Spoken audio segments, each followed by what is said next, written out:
Namaste. A student recently emailed and asked me to please make a new video or a document about the Bhandas. And I want to encourage you, if you have questions about anything or if you want to dig a little deeper into any of the concepts we've talked about in the program, do the same thing. I'm so grateful that she reached out and asked that question. So first of all, I just want to say that 200 hours is not a lot of time to really press together and distill what you need in order to become a yoga teacher. That's why a lot of people go on beyond their 200 hour to get their 300 hour, which is an additional 300 hours. So together it makes you a 500 hour yoga practitioner. And it's during that 300 hour block that you really dig more deeply into the bandhas, into mudras, into just kind of splicing apart all of the things that we're hitting on, broad strokes now. So all that said, I'm so happy to dig deeper and give you a more 300 level, just kind of grasp on the bandhas.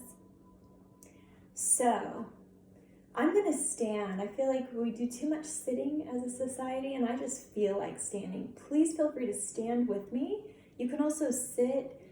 Laying down in this practice wouldn't really work. So find a way to stand or sit, and let's do some of the bandhas together.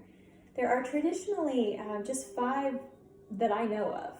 And there are 5 that I know of, traditionally 3 that we talk about in a yoga class setting or even in our private practice.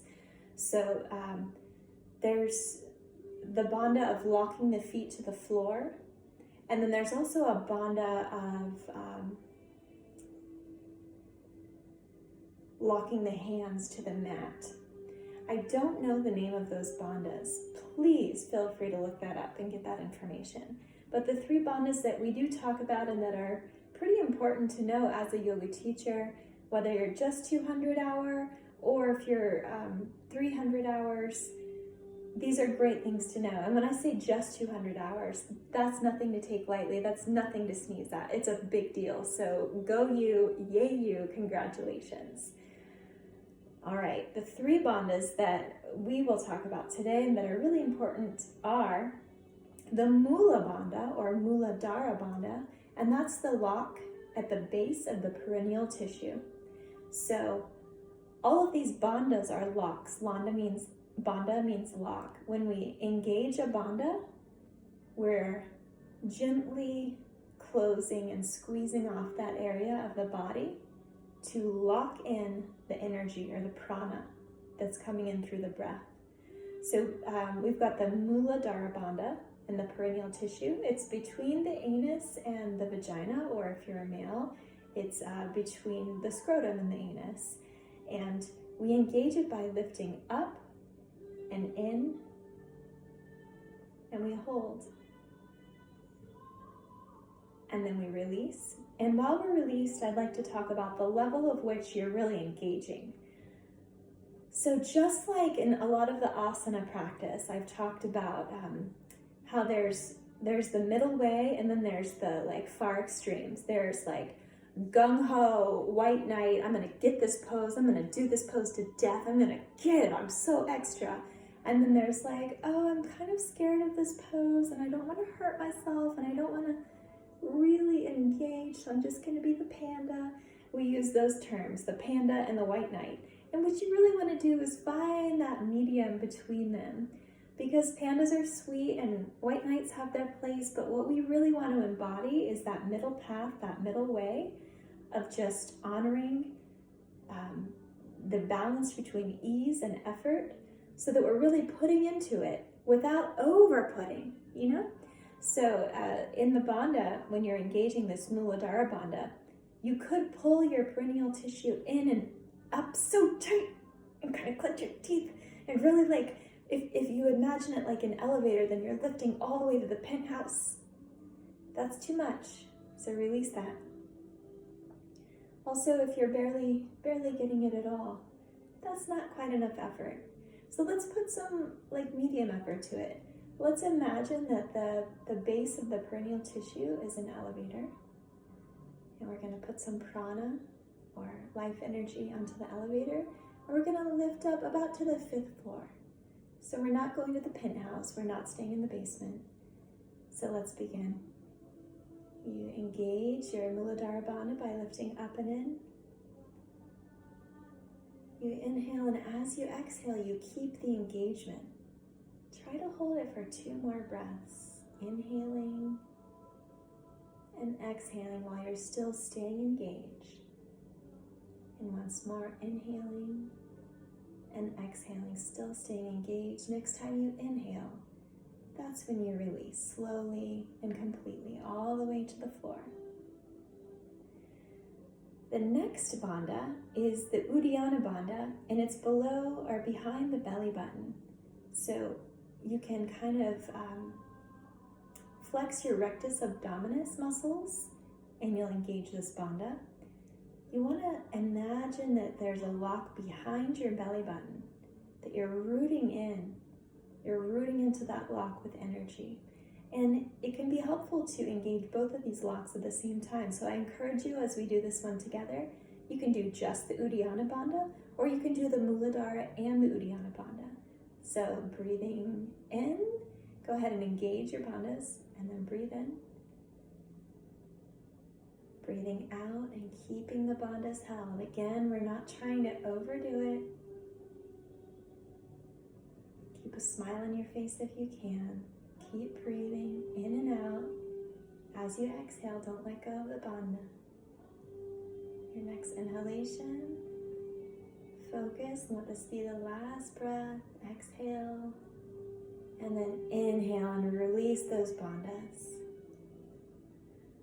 Having a really strong Uddiyana Bandha is essential for almost all asanas. So especially if you want to do headstand, handstand, plank, any of the forearm balances, it really takes a strong core, so pull that off. So it also prevents injury, and you want to have a strong core. This is less about the muscles though. When we're talking about the bandhas, we're really talking about sealing or locking that energy, that prana, into the body, into the system. The third bandha that we'll talk about is the Jalandhara Bandha. So let me spell these for you. Jalandhara is Jalandhara. Jalandhara. That's the throat bandha. The Uddiyana Bandha is Udihana. That H may be somewhere else in the word. I can't spell English very well, let alone Sanskrit, but you've got a good idea of how to spell it with that basis. And then the Muladhara, the Mula is M-U-L-A, like the Mula, and Dhara is D-H-A-R-A. So take some just deep breaths, let yourself get loose. Whenever we practice our Ujjayi breath, which is that ocean breath where we're constricting the throat, you've already got practice closing this Jalandhara Bandha. So we're going to do that again. We'll inhale and we'll do some Ujjayi breaths where we're locking the throat tissue. We do that by getting a long spine, lifting up from the head, kind of dropping the chin down toward the chest, almost like you've got an egg between your chest and your chin. You're holding an egg there. Inhale, and as you exhale,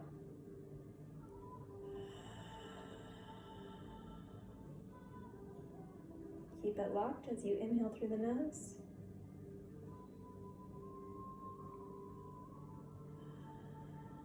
Exhale, and on your next inhalation, release that bandha.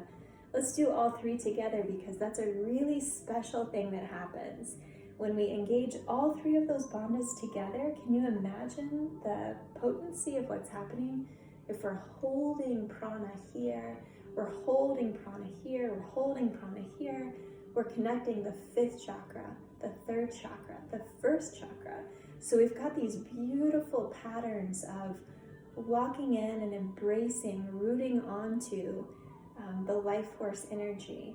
And if we can hold it in our in those 3 chakras, then we're holding it all over the body. So let's do it together.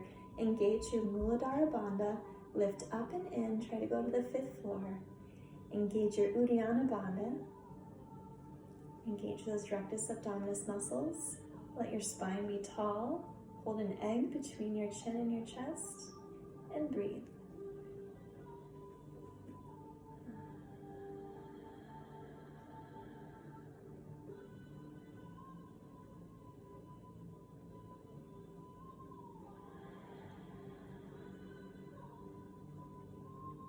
once more.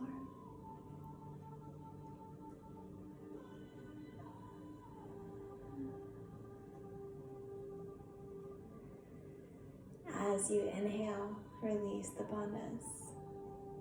One of my students in my very first yoga training, she taught me how important it is to release those bandhas, especially the Muladhara Bandha. It's as important to know how to release as it is to know how to engage. You can create a weak pelvic floor if you never engage, and you can create a weak pelvic floor if you over-engage. So women, especially who have had experience with sexual assault or sexual abuse or rape, they may have developed a sort of over-clenching, over-protecting in this area where they're so strong. They're so strong that they've become weak.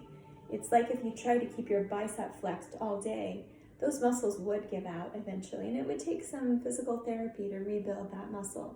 The same is happening here in the Muladhara Bandha. So we really want to be sure that when we're engaging, even if we're clenching, if you're going all the way up to the penthouse, you really want to be sure that you're focusing and breathing and relaxing and letting that perineal tissue drop through the floor, almost like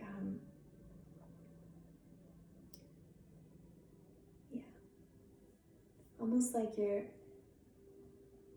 I forgot, that very student had a really wonderful way of saying it. I believe it was, imagine that you're actually going to touch your panties with your perineal tissue. That's how relaxed you're being. So that's sort of the downward flow motion, the apana motion. So that's a little refresher and maybe a little tiny tutorial on bandhas. You can practice these bandhas when you teach, when you're in poses. They're particularly helpful, as I said, in the core poses like plank. You can ask your students to engage their Uddiyana Bandha. You can sit in lotus pose and ask people to engage their Muladhara Bandha. I especially, when I have people stand in mountain pose, or even if we're about to go into dangle pose, that yin pose where you fold forward to stretch the hamstrings and the fascia along the back of the body, I'll have people stand with their feet hip width apart, lift their knees toward their hips, which is really just a cue of saying, engage your quadricep muscles. And once they've really got strength in their legs, I'll also ask them to engage their pelvic floor by lifting that perineal tissue up and in. And then we'll proceed with our reaching arms to the sky and whatever comes after that. And then I get them to hold that bandha for long enough, at least for 3 breaths. And once you become experienced with this, you can lift the pelvic floor to a higher, to a higher floor, maybe to the 7th floor, maybe all the way to the penthouse, but gradually. And you'll be able to hold it for a lot longer as well. This is a great thing to practice when you're stopped at a stoplight. That's kind of clued in for me. Every time I stop at a stoplight, I engage my pelvic floor just so that I can keep it healthy. It's really important for women, not just women who have children. Actually, I feel that women who have not had children yet are actually more prone to have a weak pelvic floor, because most women who have had children are very aware that that's an area that they've got to get back in shape. So wherever you are in that spectrum, if you're a woman, if you're a man, engaging the Muladhara Bandha is something you can do to really support your sexual health and your menstruation. Yeah, if you've got anything else that you want me to make an extra video about, I'd be happy to. Thank you so much. Namaste.